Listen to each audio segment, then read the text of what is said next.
Morning, folk. Kevin, thanks for that. I see you got lost with the technology trying to figure out what I did where. What Kevin missed out was that I'd also been involved in part of my previous life in the water space dealing with industry. And I was just relating to him a little story about one of the other companies that's on the program, Nestle. And in the days when I worked in government, got them to kind of get their act together in the water space from a wastewater treatment point of view. And they also realized out of that, Kevin, a lot of financial benefits. And funnily enough, unbeknown to me, I only learned this recently, that the people that were involved in introducing the kind of changes in terms of the way they managed their wastewater was actually the CSIR. So that was actually quite novel, coincidental anyway.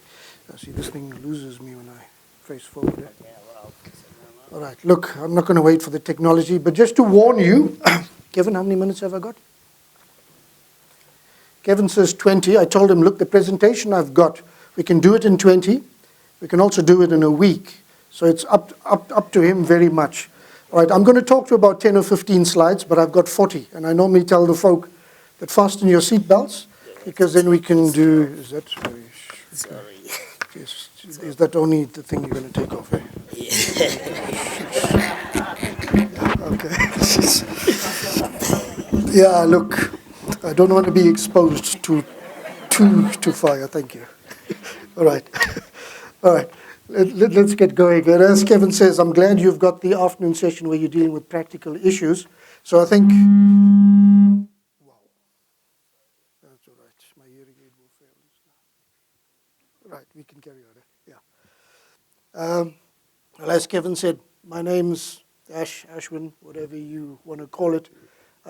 I deal with this funny thing called strategic water management. People ask me, what exactly is that? It just means I've been involved in the water space in a number of disciplines over the years that I do most things except one. I'm not a qualified engineer, so I do not do engineering designs. I've never been involved in the construction space, and that's about the only gap I have in terms of my work in the water space. But having said that, I've actually enjoyed a very good relationship with engineers over the last close on 40 years in the water space, whether it's on the wastewater side, on the water treatment side, whether it's at industrial level, or on a macro planning level as well. All right. Given the fact that I was told I've only got 20 minutes, and for some of you who work at the CSIR might have seen a similar presentation about 2 weeks back when I did an inaugural talk on the water center and how we break the silos within the CSIR. Researchers, for those of you who know researchers, have a peculiar tendency to work in silos. So when Kevin said I'm a transdisciplinary scientist, I'll tell you, back in the 70s when I was at a university, and I know I studied in one department and I wanted to do my honors in another department, but with this department involved, the two profs told me, we do not work with those people.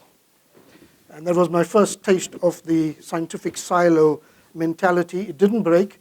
When I joined the CSIR about 3 years ago, it was like stepping back into the 70s again.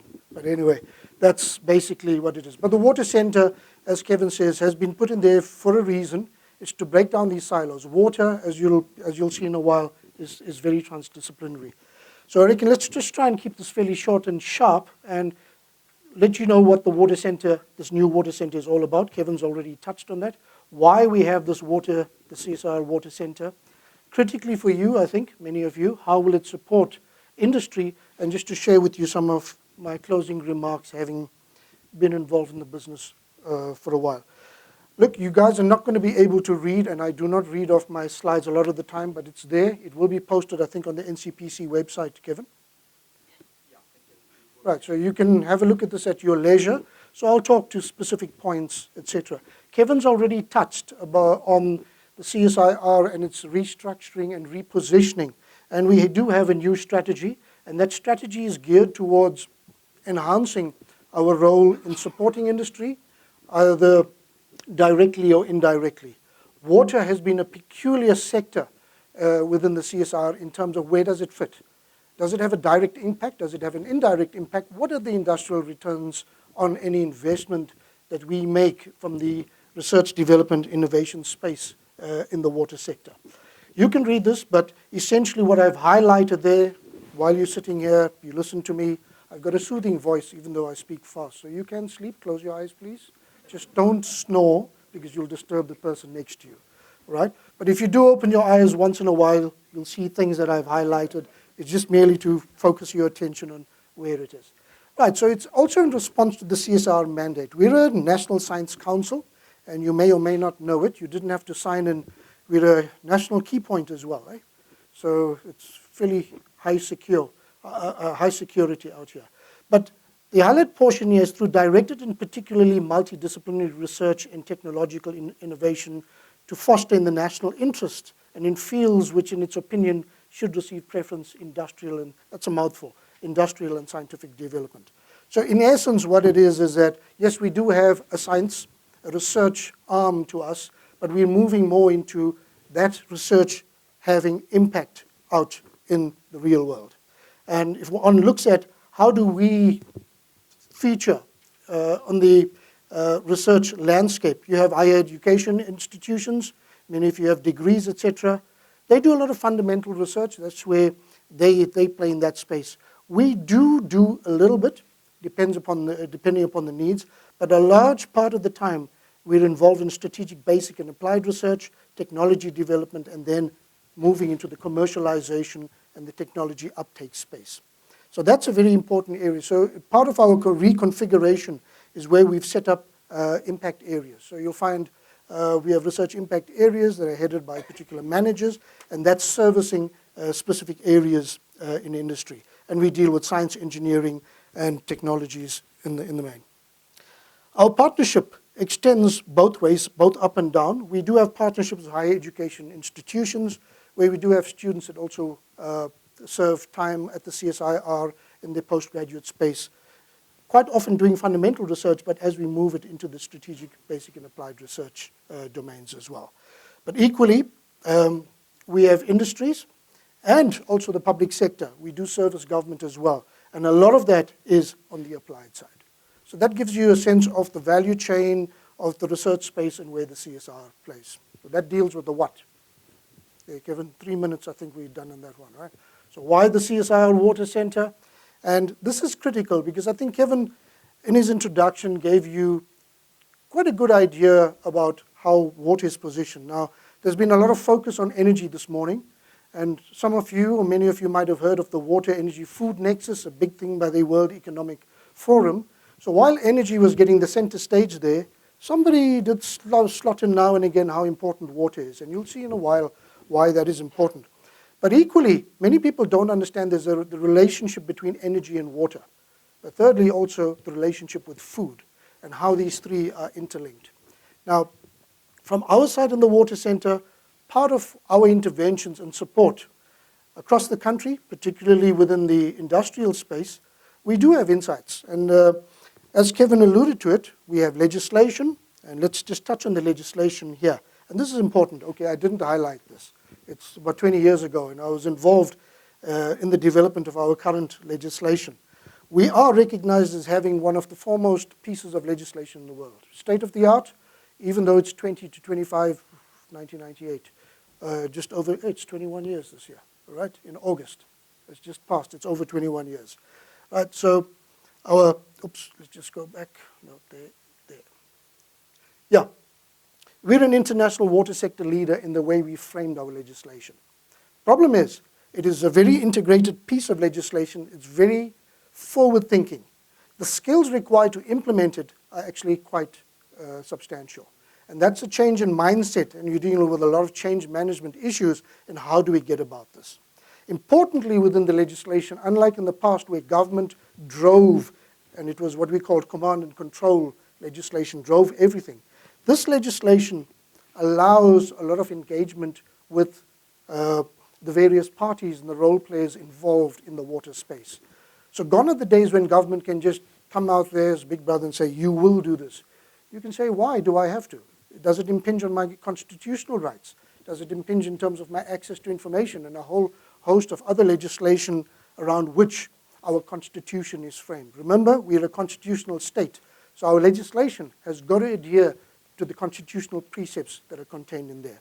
And that's what makes it a really wonderful piece of legislation. But like I said, The rub comes in its actual implementation. From an industrial perspective, like you heard about the carbon tax, there are what we call water use charges and water levies. People call it by various names. The polluter pays, the user pays. Those things are all in there. So the financial provisions, for example, are also very creative. And that's what you need to get your heads around in terms of how you minimize that. So from the water center side, we do have insights into this.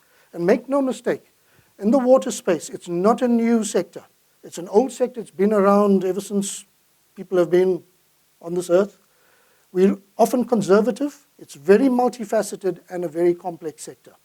So its trends and its priorities, the market intelligence, the science, technology, innovation opportunities are varied. One's got to be very careful about how one steps in the sector and how you pick and choose how you get involved in whatever is relevant to your particular industry or space. Importantly also is to understand aspects and gaps in the water sector. I'll touch on some of these things as we go on, but like I said, not in any great detail. And these are key to enabling industrial development through technological, it could be infrastructure, and that infrastructure relates both to the natural and built environment. You heard talk, I think, about the partnership with the NCPC and UNIDO, with the Sustainable Development Goals, with the whole business of corporate social responsibility and environmental and social commitments, etc. That's where a lot of this comes in here. So interventions in the water space are not just built environment, hard technological interventions. It spans the whole spectrum from those hard interventions to the very soft, talking to people, getting them to understand what the space is about. Right? So we do understand policy and government's requirements. At an industrial level, I've been involved in some of the skills that Kevin was talking about. How do we encourage players in the space, whether you're developing your own internal water conservation and demand management policy or strategy, how do you save water? And I think Alf also mentioned in the energy space, for very little capex or investment, you can actually get quite substantial returns from any interventions to save water. Right, importantly, and the last part of how we get involved here is we do look at customized and what I call targeted deployment of our interventions as well. So it's not just, this is what we've got, you fit around this. We look at what are your needs, what are your issues, and our capabilities are in a position to either support or reconcile your needs with what the sector requires as well. Right, a bit about that there. And I think, again, we're talking about energy security. The whole issue is water security. And water security here cuts across, again, the whole span. Is the country water secure? Cape Town's Day Zero is a classic example of security at a municipal level. You'll find industries, and I often like using this example of Woolworths became very creative in Cape Town. How many of you guys folk here from Cape Town? All right, you know about the Woolworths story? You guys have a basement water problem, eh? High water table, floods your buildings. In the past, you just decant, chuck it down the stormwater drain, it's gone. Woolworths decided to use that water. They started to purify it, treat it, and they cut their municipal reliance substantially. I think they're almost independent. But that's being creative in the way, in the past, where they'd discarded a source, a potential source of water, and they now use it for their own. So they're kind of like you have energy independence, water independence. And that's the kind of creative thinking we look at in terms of options. Right, so the whole issue is water security, and it relates to two factors. The amount of water available on the one hand, but you'll hear that Eskom complains about the extent of pollution in our rivers because they draw out the water. They need highly pure water for their boilers and their power stations. And they now have to spend an inordinate amount of money treating the water to the required spec for their boilers, etc. So the issue is both quality and quantity. Now from our side, okay, let's just take a step all the way back. You may or may not know this, but earlier on this year, and I think it has just been released for comment, there's a National Water Security Framework that's been put out by the National Planning Commission. And you'll see the issue of water security for South Africa not only circumscribes the entire water sector, but also has far-reaching consequences across the entire economy of the country. It touches on growth and development of all sectors of our economy. In my presentation, you'll find there's a lot of facts and figures relating to this, the potential investments, required in the water space. I'm not going to go through all of this. Like I said, you can have a look at this at your leisure. I've just tried to pull out what would be relevant here. But in light of this here, this is how the CSIR, the Water Center, and I'm going to say even the NCPC can play a role. We're independent. We support you in moving towards a state of water security. And part of this is analyzing what your current state is. The water quality requirements, your quantity requirements. What do you really want? Do you need internal, as an organizational policy, support? Changing in how you carry out some of your actions? Do you need interventions in the way you negotiate with local authority or national government, as the case might be? And then we look all the way through to intervention measures. And notice I say they're both technical and non-technical. And that's always the rub, is that you'll find a lot of the technocrats discount the non-technical interventions. Vice versa, the non-technical folk discount the technical interventions. Together, they actually make a very powerful team. All right, I think that's enough on that slide there. That's that. All right, that's the trick. We need to get from there to there. All right, opportunities, and I try to kind of make this as succinct as possible. Why it matters to industry, minimizing water use. There are direct cost savings already. The Woolies example is one case in point. I'm going to say Nestle was the other. They put in a boiler they used to discharge a lot of their fines. Nestle in Eskom in KwaZulu-Natal was the largest milk powder producer in the Southern Hemisphere back in the 90s, as well as the coffee. Your Rick Coffee and what's the other one? Coffee Ace. Yeah, you go there, that's where you get it. Now, if you ever drove on that N3 between Durban and Joburg, at particular times you'll get the waft of a lovely coffee smell across the highway. Then you'll know that Nestle was essentially discharging a slug of its wastewater to the wastewater treatment works, the municipal works. So that municipal works seldom ever complied with its discharge standards into the Bushman's River. And they told them, you can't do this. But anyway, a long and short of it is that I threatened the mayor that I'm going to prosecute all his companies. He said, Ash, don't do that. They'll leave the town will become a ghost town. So he told me, give him 6 months and he'll sort it out. So I went to Nestle, and there was a new factory manager that came in from Thailand. He reckons, no, this is how we do business. I reckon, yeah. But Nestle in Switzerland says you've got a very strong environmental ethic. That's what I don't see happening here. You don't get your act together, I'll report you to your principals and I'll shut you down. Anyway, long and short of it, what they were doing is that they needed to basically feed in that wastewater into the works in a more balanced manner.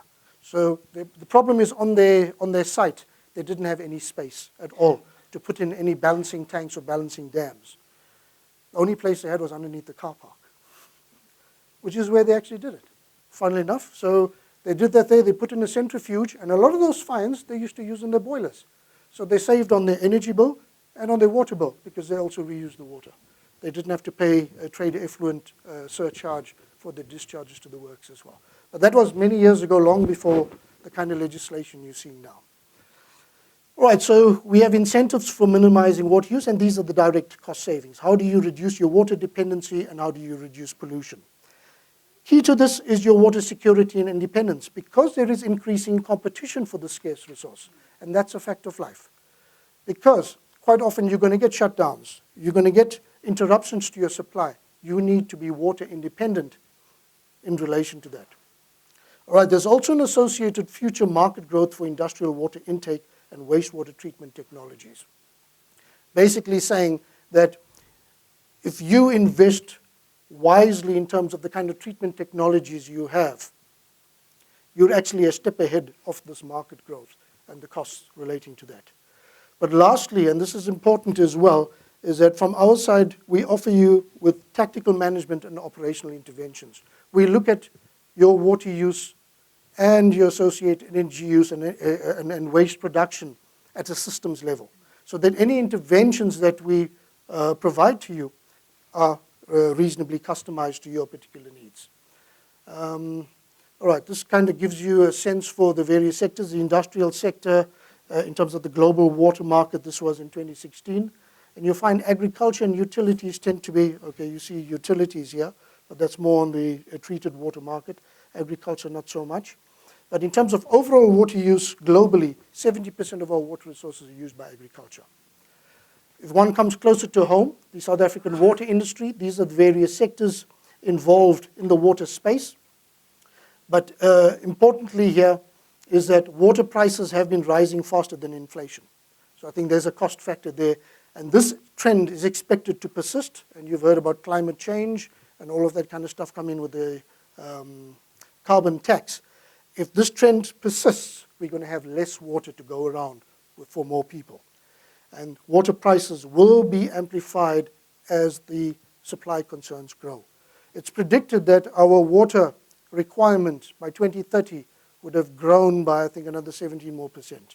So it's not good news at all. And as we industrialize, the demands for water are going to be increased quite substantially.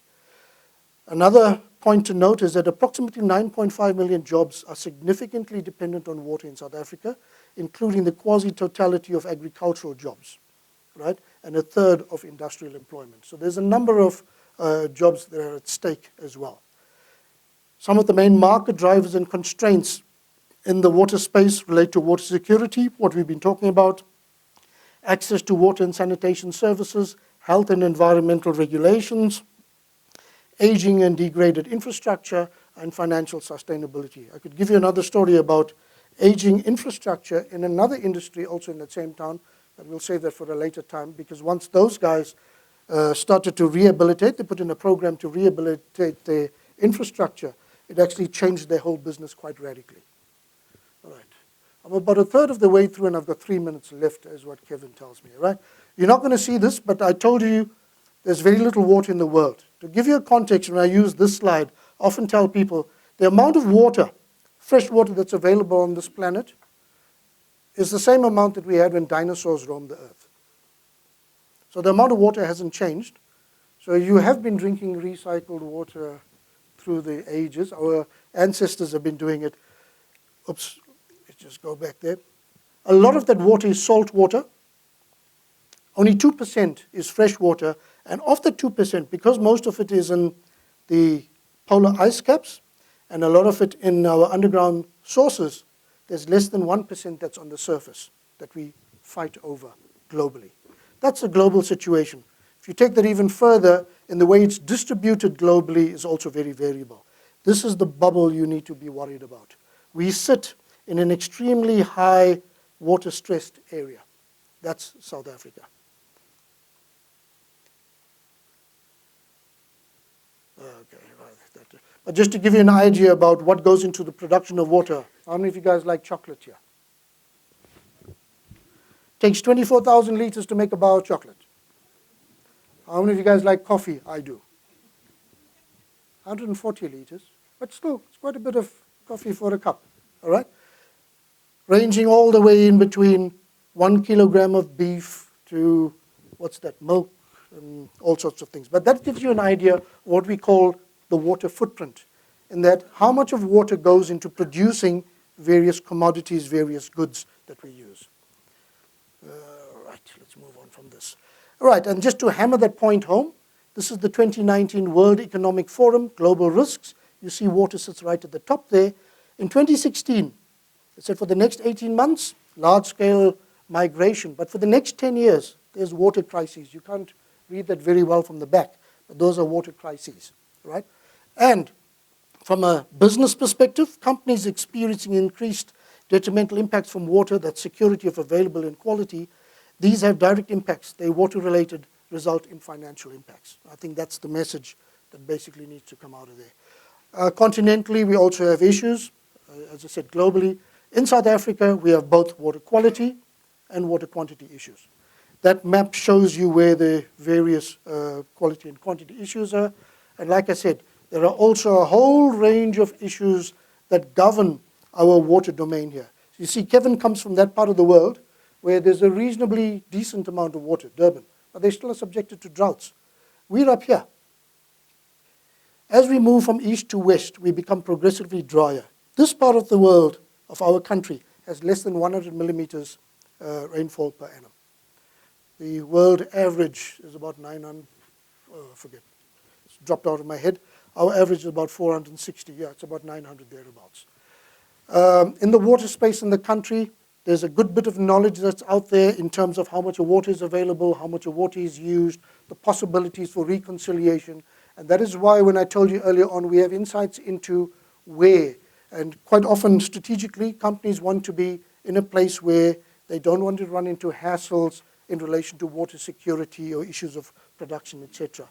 Not too long ago, the World Wildlife Fund was involved in a study in South Africa looking at possible development scenarios. I was going to say that on this scale, it's socioeconomic status as our economy booms. Down this way is we said in South Africa, ample is good enough for us, not abundant. We'll never have abundant water, but ample is good enough. I think scarce and the socioeconomic status, that's a serious situation there. I think this is where we went with Cape Town a couple of years back, right down the drain, high water wastage, etc. All right, you can have some of the quick facts relating to water there, and there are key priority focus areas, and that's contained in the National Water Resource Strategy that was put out in 2013. All right, I'm moving towards the end there, Kevin. All right. We've also embraced the fourth industrial revolution. I mean, times have changed quite radically. Like I said, I come from a generation that preceded computers.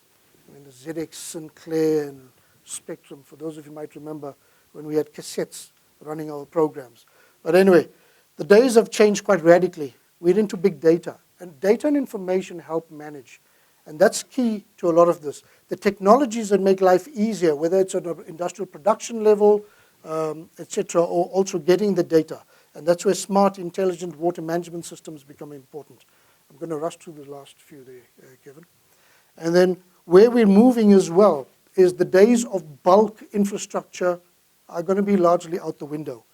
And like I mentioned, the Woolly situation, they had their own modular reverse osmosis system sitting in the basement of their building. That's where they treated the water, and they had a closed loop relating to their water. Right? So modular systems and technologies are also the way to go. Importantly, as I said, integrated designs, processes, and systems are very, very key to the way you actually look at how you go about your business.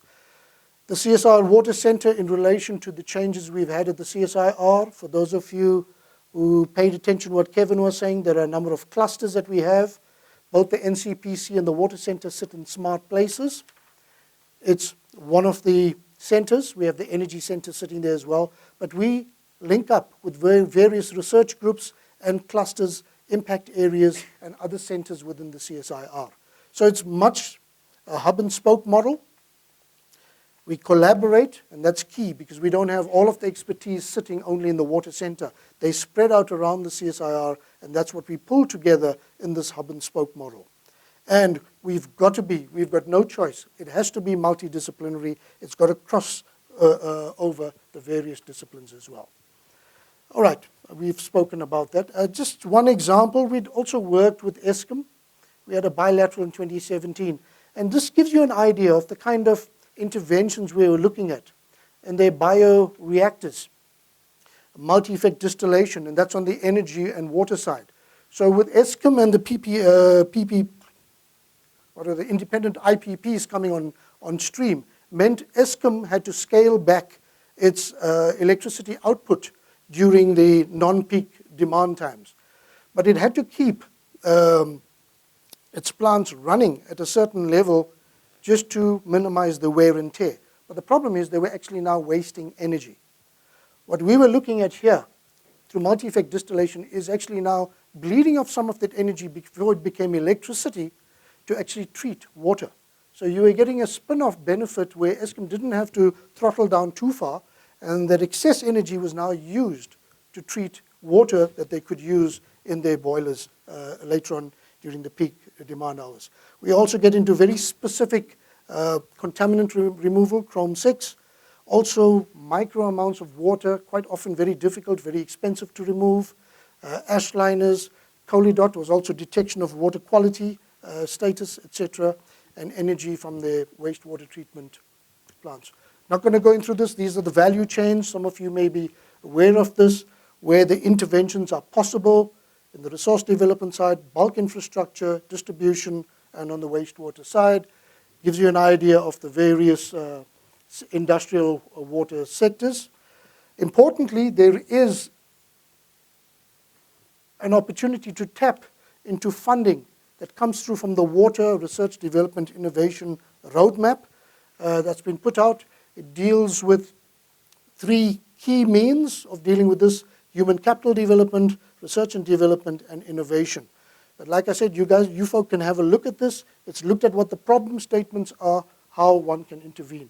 And it cuts across from human capital development all the way through to technologies.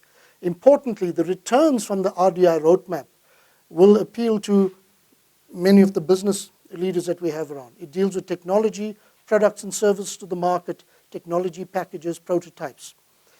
Ultimately, it deals with socioeconomic impact. All right?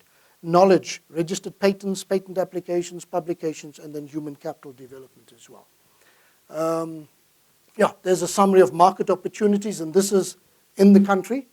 It's put out by Green Cape Water Market Intelligence. They actually compile excellent reports. And here, it's what we spoke about all along. As the risk of water scarcity increases, the demand for water solutions increases as well. Right? And water tariffs affect the business case for investment in water technologies. Yes, all right. So how do you engage with us? I think this is something, as you engage with the NCPC, we talk about. We have strategic alliances, we have strategic relationships in the form of memoranda of agreements and MOUs, memoranda of understanding. We have project-specific engagements, and these are tailored interventions on specific problems, issues, or areas of concern to you. Equally, this is something that's come up, I think, in the last couple of years. A number of big corporates are closing down their R&D divisions. And they've come to us and say, look, we have this need. And we've told them, look, rather than close it down, shut it down totally, you need to have some core capabilities in-house that we can supplement or complement, and we work on that basis. And that sometimes goes in the form of an MOA or MOU. Sasol is a case in point in more recent times, but we've also had, I shouldn't mention some of the private sector institutions, but other institutions, organizations as well. All right, out of Cape Town examples, the new normal is the buzzword. Politically, I think what came out of Cape Town's issue very clearly was that the communications was a major gap. Now, like I said, having been involved even with Cape Town in the early 2000s, where we actually had plans in place to prevent a situation of a day zero ever arising, that was never communicated. So one of the big lessons coming out of that is that in the water sector space, we need to communicate more. But the whole issue of the new normal became a communications buzzword, because the new normal has an economic impact, it has a social impact, and an environmental impact. But what do these mean to the ordinary person in the street there? Right. We spoke about the new sign that points to the water energy nexus solutions, and that's the engineering that you need to look at it. But I think the good news for South Africa, we have a lot of bad news, right? The brightest part of the silver lining that we talk about is that Africa, because of our lower levels of development, is not as locked into existing infrastructure as those in Europe and the Americas. So that opens up a whole different window for us. And our continent has the best opportunity to basically leapfrog with these new solutions, transforming into a water-secure continent and pioneering the possibility of a water-secure world. We're not trapped by the age-old, tried and tested things. And just an example of how simplicity works in a complex center. This is Abu Dhabi. It's the desert. They've got a lot of money, clearly, all right? But also, these containers that we ship around, they reckon these things are normally discarded or recycled. But because it's so hot that they can't grow crops, the cool idea of growing crops in 40-degree heat was to use these containers for that purpose. All right? It's a simple intervention, but brilliant in terms of all of this. All right, the upshot I'm talking about, you've heard a lot about it this morning, about whether you're dealing with this at the boardroom level or the individual manager. It's about change and how you change that mindset about what you need to do. And I used to often tell people that when you clean the factory floor, do you need to use a high-pressure hose to spray it down? You're wasting water. Why not sweep it first? It's a simple thing, but you save a lot of water that way. But quite often with change, it's, as I said, who wants change? Everybody puts their hand up. Yeah, we want change. Who wants to change? Because a lot of the change starts internally. Yeah, we'll think about it. But who wants to lead change quite often is when people leave, all right? And change in the water space, like I said, it's a complex sector. We are dealing, even at an organizational level, we're dealing with complex change. There are certain key elements that relate to complex change. Without any of those, you end up with several outcomes, quite often confusion and resistance. But like I said, you guys can have a look at that. This was a nice closing remark I saw in 2015. And this is it. The water market is expected to grow by 1 to 2%, 2 percentage points above GDP growth. This is a global snapshot. Reaching, and this is quite not a figure to be sneezed at, $1 trillion by 2025. And those companies that recognize the growing need for sustainable solutions as an opportunity and respond by offering these innovative solutions that address the challenges related to water security, quality, and allocation of water are well positioned to profit in the long run, because it is dealing with water security. And water investing requires a deep understanding of the latest technical advances and industry solutions, as well as the political and regulatory developments and decisions affecting the water sector. And that's where I found that one of the big companies, corporates we deal with now, said they've got all the technologies they need. They actually don't need the CSIR. I reckon, okay, guys, how well do you slot into your political and regulatory space? Oh, we never thought about that. But that's an area, and that's compliance, all right? But in as much as we say there are things that we need to do, we also need to think. But be careful. There's a fine balance between thinking and doing. If you take too long doing this, the doer is gone. Right, thank you. Thanks, Kevin.